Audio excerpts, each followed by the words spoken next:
ધારાસભ્ય શ્રી વિસાવદર.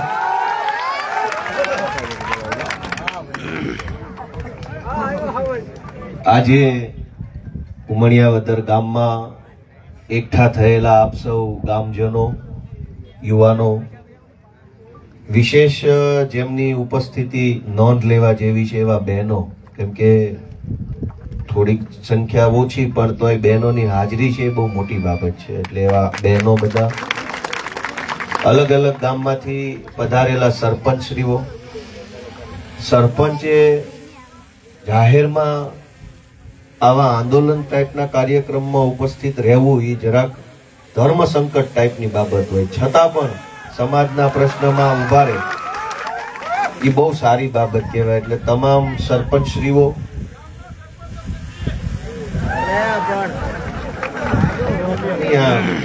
કારેલી ગામના અને કયા તરેડી, આપણને સૌને જેમણે હમણાં ખૂબ સરસ જુસ્સો પૂરો પાડ્યો એવા અમારા લડાયક નેતા ભાઈ શ્રી બીજરાજભાઈ સોલંકી, રાજેશભાઈ બારૈયા, આપણા આ વિસ્તારના સૌ સામાજિક અને રાજકીય આગેવાનો, આજના આ કાર્યક્રમમાં સૌથી વધુ સારી બાબત જો મને કોઈ દેખાતી હોય તો એ અહીંયા સૌથી વધુ યુવાનો દેખાય છે. સૌથી વધુ ચારે બાજુ જોવો તો 15, 17, 18 વર્ષથી લઈને 25, 35 વર્ષ સુધીના લાગત સૌથી વધુ ઈ છે. એટલે હું બેઠો બેઠો એમ વિચારતો હતો કે આટલા બધા યુવાનો જે ગામમાં, જે મલકમાં, જે તાલુકામાં હોય ત્યાં સમસ્યા હોય જ હું કામ? પણ સમજવાનું એ છે, મેં એ વિચાર્યું કે આટલા બધા યુવાનો છે અને યુવાનોની શક્તિ હું નથી કરી શકતી. હમણાં દિલ્હીમાં જોયું, બધા ભેગા થયા હતા તો ભાગ્યા બોલ્યા. સરકાર અવડી મોટી કેન્દ્રમાં સરકાર છે અને કોઈનું માને નહીં એવા માણસો સરકારમાં બેઠા હતા, પણ જુવાનિયાઓ દિલ્હીમાં ભેગા થયા અને શિક્ષણ મંત્રીએ રાજીનામું આપીને ઘર ભેગું રાતોરાત થઈ જવું પડ્યું. એ શક્તિ યુવાનોમાં તો છે જ. એવું નથી કે દિલ્હીના યુવાનમાં છે, એ મહુવાના યુવાનમાં છે, ઉમણિયાવદરના યુવાનોમાં છે. તો પછી અટવાય છે ક્યાં? હું ક્યારનો બેઠો બેઠો, કેમ કે મેં ગૂગલમાં આખો પ્રશ્ન મેપમાં જોયું કે આ પ્રશ્ન શું છે ઉમણિયાવદરનો. 2-3 આગેવાનોને પૂછ્યું, આ ભાઈએ કાગળ ઉપર દોરીને સમજાયું કે આમ મહુવા બાજુ જવું હોય 2.5 કિલોમીટર ફરવું પડે, આમ 1.5 કિલોમીટર ફરવું પડે છે. એ બધું મેં જોયું, સમજ્યું અને મેં વિચાર્યું કે આ પ્રશ્ન હોય એવું મને લાગતું નથી કઈ, આ કટનો કે એવું કઈ. મેં વિચાર્યું, બહુ મગજ દોડાયું કે આ કટનો પ્રશ્ન નહીં હોય. મૂળ પ્રશ્ન એમ હશે કે અહીંયા એક હારો માયનોલાલ નેતા નહીં હોય. બાકી આવી કટુન બટુન ગમે ના ધારેના નો પાડી દે અને ધારેના કટુ બુરી નો દે. મુદ્દો કટનો લાગતો જ નથી મને. તો એક માયનો લાલ જો પેદા થઈ જાય ને અહીંયા તો 50 પ્રશ્નોનું નિરાકરણ ઉભા ઉભા આવી જાય. વાત સાચી છે ખોટી છે? જેટલા હોય એટલા ભંગારના ભાવે આપીને જો એક હારો મળતો હોય લઈ લો, હું તો એમ કહેવા માંગુ.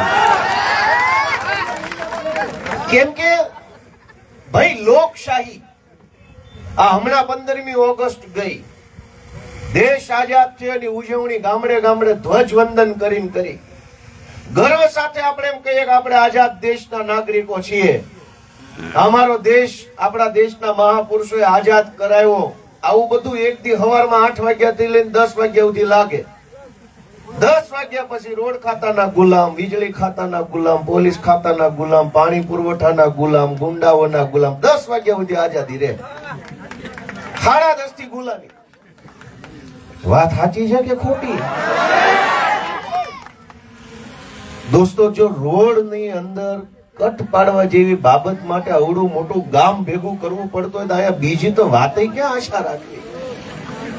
સરકાર એમ કે છે કે ચંદ્ર અને મંગળ ઉપર આપણે પહોંચવાનું છે. ના બાપા ના, મહુવા સુધી પહોંચે એવું કહી દો પેલા. ચંદ્ર મંગળ એ બધું જેના ભાગ્યમાં છે એ જાહે. અમારે મહુવે જવું ક્યાં જવું? લ્યો, વાતો એવી કરે છે કે દોસ્તો મંગળ ઉપર પહોંચવાનું છે, પણ મંગળ નહીં, મહુવા. કોણ આને કે? કે મંગળના સપના નો બતાવો, અહીં એક નાળું મૂકો એટલે ગામ સીધે સીધું મહુવા જઈએ કે ઘડી.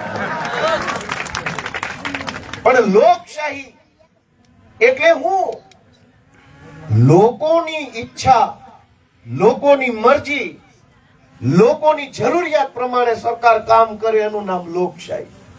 આજે અહીંયા બેઠેલા લોકોની ઈચ્છા શું છે કે ભાઈ અહીંયા ઉમરિયાવદરના નાકે એક કટ મૂકો, કનાળું બનાવો. જો લોકો કે એમ થાય તો લોકશાહી કહેવાય.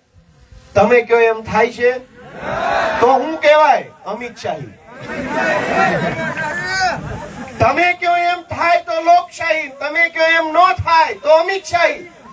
તમારે નક્કી કરવાનું લોકશાહી જોઈએ છે કે અમિત શાહી. આ અમિત શાહી છે. અમિત શાહ ના માણસો, એની પોલીસ, એના સરકારી લોકો, એનું રોડ ખાતું, એનું આ ખાતું. આપણું હું ભગવાન. હું વિચાર તો કરો કે લોકશાહી, લોકતંત્ર એટલે એમ કે લોકો ઈચ્છે એવું સરકારે કરવાનું. સરકાર ઈચ્છે એમ લોકોએ નથી કરવાનું. કેમ કે લોકો સરકાર બનાવે છે, સરકાર લોકો નથી બનાવતી. તમે બધા વિચારો, આપણે સરકાર બનાવી કે સરકારે આપણને બનાવ્યા? કયો છે ભાઈ, જેને માહિતી હોય ઈ કયો. સરકાર આપણે બનાવીએ કે સરકાર આપણને બનાવે?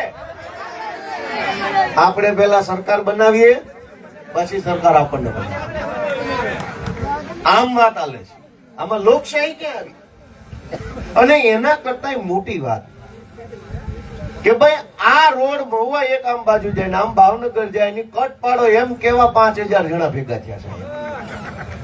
હજુ તો પાણીની વાત નથી આમાં ભેગી આવી, શિક્ષણની નથી આવી, હારા રોડની હજુ નથી આવી, ગરીબ માણસને કઈક સરકારી યોજનાની હજુ ઈ લડવાનું તો બાકી છે. જે છોકરા ઝીણા ઝીણા છે એ બધા મુદ્દા લડશું ત્યાં ગઢા થઈ જાય. આ ઝીણા ઝીણા છોકરા બેઠા છે. ધારો કે રોડનો મુદ્દો હાલે છે, ભગવાન કરે કાલ સોલ્યુશન આવી જાય તો પાણી તો ઊભું જ છે, રોજગાર ઊભો છે, સુરક્ષા ઊભી છે, દારૂ બંધ કરાવવાનું ઊભું છે, લાઇટનો ડખો ઊભો છે. લડતા લડતા લડતા ઝીણા છોકરા ગઢા થઈ જાય. એટલું બધું લડવા કરતા એક વખત હારું બટન દબાવો ને, કઈ વ્યાજબી હોય એવું. ગામ આખાએ નિર્ણય કર્યો કોઈનું નહીં દબાવીએ. મને એમ લાગે છે એક આગેવાન તરીકે કે કોઈનું બટન ન દબાવો, એમાં કોઈનું નુકસાન ક્યાં છે? નુકસાન થાય તો માણસ સીધો થાય. કોઈ પણ નેતા, કોઈ પણ પાર્ટી સીધા ક્યારે હાલે? ખાડો પડતો લાગે કે ભાઈ આ ગામમાં 200 મતનો ખાડો પડશે તો સીધા હાલે. તમે આને નો આપો ને આને નો આપો એટલે સરવાળે ખાડોય ક્યાંય નો પડે ને ઢોરોય ક્યાંય નો થાય. ક્યાંક ખાડો પડે તોય બીક લાગે ને ક્યાંક ઢોરો થાય તોય બીક લાગે. હાર જીત જે હોય તે, પણ હાવ તમે દેવા ન જાઓ તો સત્તામાં બેઠેલો માણસ કોઈ દી નહીં ડરે. ગામજનો અને ગામ તો ગામ દેવતા કહેવાય. આપણા કાઠિયાવાડમાં આપણી પરંપરા પ્રમાણે ગ્રામ દેવતા કીધેલું છે. કેમ કે ગામને હંમેશા એવું માનવામાં આવ્યું છે ગામની અંદર બુદ્ધિ હોય, ડાયું ગામ હોય, ગામને ખબર હોય શું કરાય શું ન કરાય. મારી ગ્રામ દેવતાઓને વિનંતી છે, મેં જેમ પહેલા કીધું એમ, કે એક સમસ્યા હોત તો કોઈ સમસ્યા નથી. હજારો સમસ્યાઓ આપણી આસપાસમાં છે. અનેક આ લઠ્ઠાકાંડ થયું, અનેક બહેનો નાની ઉંમરમાં વિધવા બની છે. કોઈ એવું ગામ બાકી નહીં હોય કે જ્યાં નિર્દોષ બહેનોએ આ સરકારનો ભોગ ન બનવું પડ્યું હોય. આદમી કોઈ પણ અવળા રવાડે ચડી જાય, નકલી દારૂ, ઝેરી દારૂ, ખરાબ દારૂ પીને વહેલા ઉકલી જાય. પછી પાછળ છોકરાઓ, નાના બાળકો, સંતાનો, ઘર પરિવારની જવાબદારી. ભાઈ આ સાચી વાત છે ખોટી છે? દરેક ગામોમાં અનેક બહેનો એકદમ નિર્દોષ હોવા છતાં પણ આજે દુખી જીવન જીવવા મજબૂર બન્યા છે. કોના પાપે? સરકારના પાપે. અને પાછું ચૂર તમે જુઓ કે જનતાને કઈ હદે છેતરવામાં આવે છે. કે જ્યારે ભાવનગરમાં કે બોટાદમાં કે બીજી કોઈ જગ્યાએ લઠ્ઠાકાંડ બને એટલે ટીવીમાં એમ આવે કે ગાંધીનગર થી ઢેકડા પૂછડા સિંઘમ સાહેબ આવી ગયા છે. પછી એના આમ હાલ્યા આવતા હોય એવા વિડીયો આવે, પોળા હાલતા હોય થોડા. આપણને એમ થાય કે ગમે એને મારી નાખશે, આજે હાથ સુધી ખૂન કરી નાખશે. ભાઈ એને ચોરી કરીને પ્રમોશન કરીને ન્યા પહોંચ્યા. ઈ ક્યાં જન્મજાત કે ડીઆઈજી બની ગયેલા. પેલા ઈ કોન્સ્ટેબલ હતા, ચોરી કરતા હતા, ફાવટ આવી, પ્રમોશન થી પીએસઆઈ થયા, વળી ચોરી કરી ફાવટ આવી, પ્રમોશન થી પીઆઈ થયા, વળી ચોરી કરી, વળી ફાવટ આવી, ડીવાયએસપી થયા, વળી ચોરી કરી ફાવટ આવી, એસપી થયા. હવે એસપી થયા તો કે એસપી સાહેબે વિઝિટ લીધી મહુવાના ગામડાઓની, લોકોની સમસ્યા સાંભળશે અને ફાંસીએ ચડાવશે. થાય છે કે નથી થતું આવું? જેને એમ કહેવામાં આવે છે કે બહુ મોટા સાહેબ ગાંધીનગર થી આવી ગયા છે આપણી સમસ્યા સાંભળવા, એટલે સમજી લેવાનો મોટો ચોર આવશે. આ નાના ચોરમાં આવે એને રસ. આપણને હું સમજે છે એ તો વિચારો તમે. ભાઈ રાજકારણ ગયું તેલ લેવા હાલો, અમે ક્યાં અમારી પાર્ટીનું આ કે લુગડા પહેરીને આવ્યા છે. મને તમે એમ કહો કે હું સમજે છું આપણને. આપણે આ રોડ માંગીએ 3-3 વર્ષ કોઈ વાત નો સાંભળેથી સમજે શું આપણને? ઈ પ્રશ્ન મોટો થઈ ગયો કે તમે અમને શું સમજો? નિશાળ માંગીએ તો નિશાળ નહીં, દારૂ ના પાડીએ કે આ નહીં તો કે નહીં લઈ જાઓ. સમજે શું? કોક તો વિચારો કે આપણને શું સમજે છે આ લોકો? કમસે કમ માણા તો સમજે. માણા નથી સમજતા. માણા સમજતા હોત તો આટલું બધું આપણે ન મથવું પડે. આપણો જ ઘરનો છોકરો કઈક મહત્વની બાબત આપણને કહે તો એને કેટલી વાર કહેવું પડે? એક વાર કે 2 વાર, ત્રીજી વાર કે આપણે એની વ્યવસ્થા કરીએ કે ભાઈ છોકરો કહે છે તો વાત વ્યાજબી છે, લ્યો આને કરી દો. સરકાર માય બાપ છે અને સરકારને આપણે કહીએ તો 1 વાર, 2 વાર, 4 વાર કહીએ કામ થવું જોઈએ કે ન થવું જોઈએ? નથી થતું. એનો અર્થ ઈ થયો કે આ લોકો આપણને કઈ સમજતા જ નથી, આપણને કઈ માનતા જ નથી. અને કાંઈ નથી માનતા તો શું માનતા હશે? ઈ વિચારવું પડે કે આપણને શું માનતા હશે. તો કે તો ચૂંટણી નાગલી રાતે ખટારો ફેરવી દેવો ને થઈ જાય. અને એને એવા દાડિયા ગામો કઈ મળી દે, આગલી રાતે ભૂતની જેમ ભર્યા કરે. મારી ચૂંટણીમાં બ્રિજરાજભાઈ કીધું કે એટલા બધા પૈસા વાપર્યા ભાજપે, બેફામ, કોઈ સીમા નહીં. કેમ કે આ ગોપાલને તો જીતવા જ નથી દેવાનો. આ જીતી જાય, ભણેલો ગણેલો હોશિયાર યુવાન માણસ છે, આ જીતી જાય તો ઉપાધિ થાય. એટલે મને નહીં જીતવા દેવા માટે થઈને એવડા પૈસા, એટલા બધા પોલીસ, ગામડે ગામડે પોલીસ વાળા લોકોને સમજાવે કે સત્તા પક્ષને મત આપજો તો તમારા કામ થાય. અહીંયા તો આપ્યો જ છે, લ્યો કરાઈ દો. ન્યાય એવો પ્રચાર કરવાનો સત્તા પક્ષને મત આપો તો તમારું કામ થાય, લો કરાવો ને કટ પાડી દો. લ્યો 4 ફૂટની કટ છે અમારી, 4 ફૂટની કટુ થતી નથી ને હાલી નીકળ્યા છે સત્તાને મત આપો તો કામ થાય. અમારા નહીં, તમારા. અમારા થવાનો હોતા 3 વર્ષથી ગામ કે છે, લ્યો કરી બતાવો. પણ મારી ચૂંટણીમાં એટલું બધું આખું ટોળું ઉપડી ગયેલું. આખા કાઠિયાવાડના ધારાસભ્ય ત્યાં આટા મારે, ગામડે ગામડે. મંત્રીઓ ગામના હવેડે બેહીને સભાઓ કરતા હતા કે આપના ગામનો કોઈ પણ પ્રશ્ન હોય તો જણાવો વડીલો. કોક ગામમાંથી કોકે કીધું શમશાન નથી, કે ઠેર ઠેર શમશાન બનાવી દે, ખાલી મત તો આપો.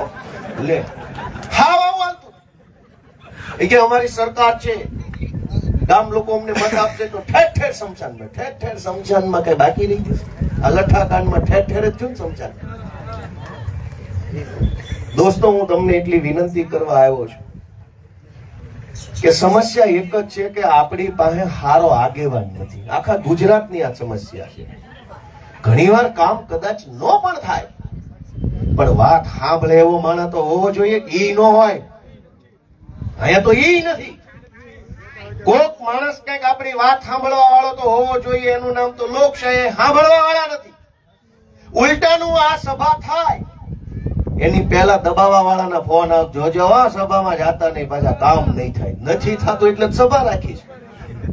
તોય પાછા એમ કે કામ નહીં થાય, એટલે પણ નથી થયું એટલે રાખી છે. વાત સમજ્યા કે નહીં?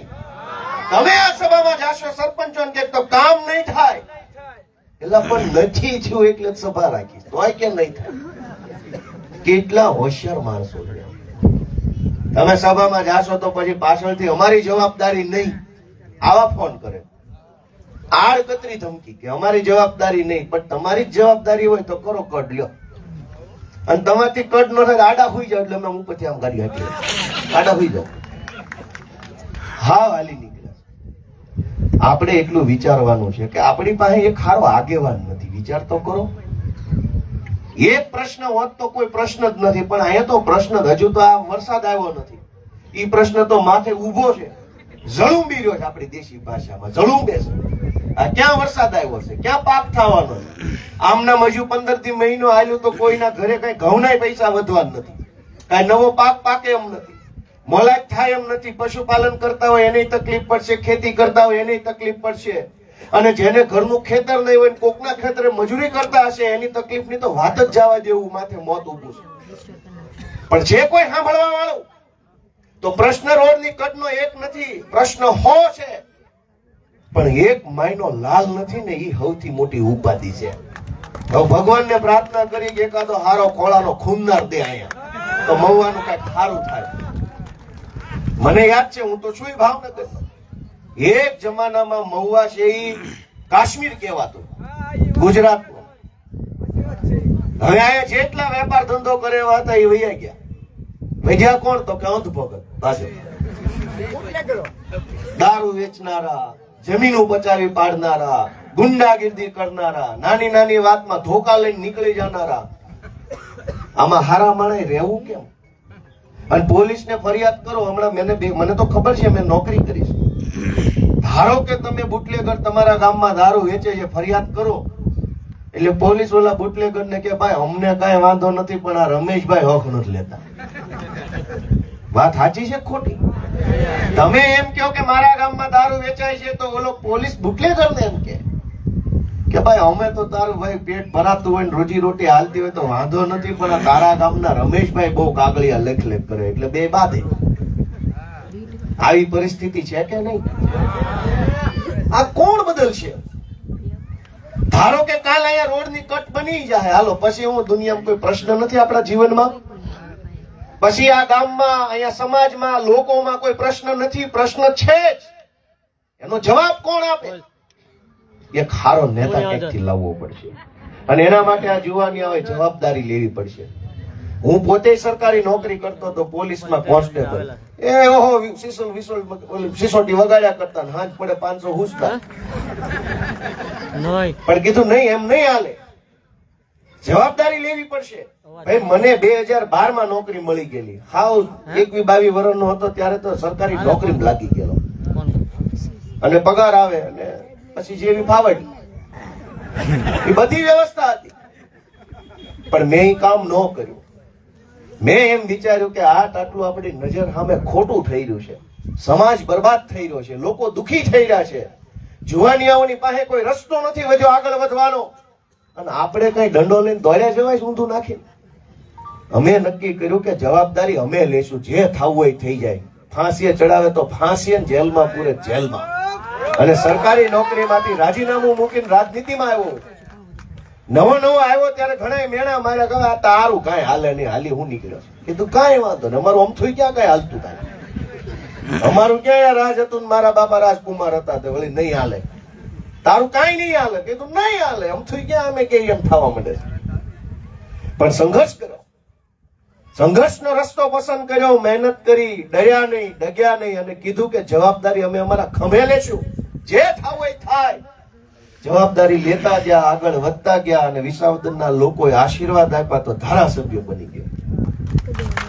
તો અહીંયા નહીં આ ટોળામાં એક બે જુવાની એવા ધારાસભ્ય બને એવા હોય? રોજ ઉઠીને કઈ આ બનાવી દો ને ઓલું બનાવી દો એમ નહીં. કોક ઉભો થવો જોઈએ, મૂછે વળ ચડાવતો હું બનાવી દઈશ, હાલો હું નેતા છું આઈનો. કોકને તો મનમાં એમ થાય કે હું કરીને બતાવીશ, હું નેતા બનીશ, આગળ વધીશ.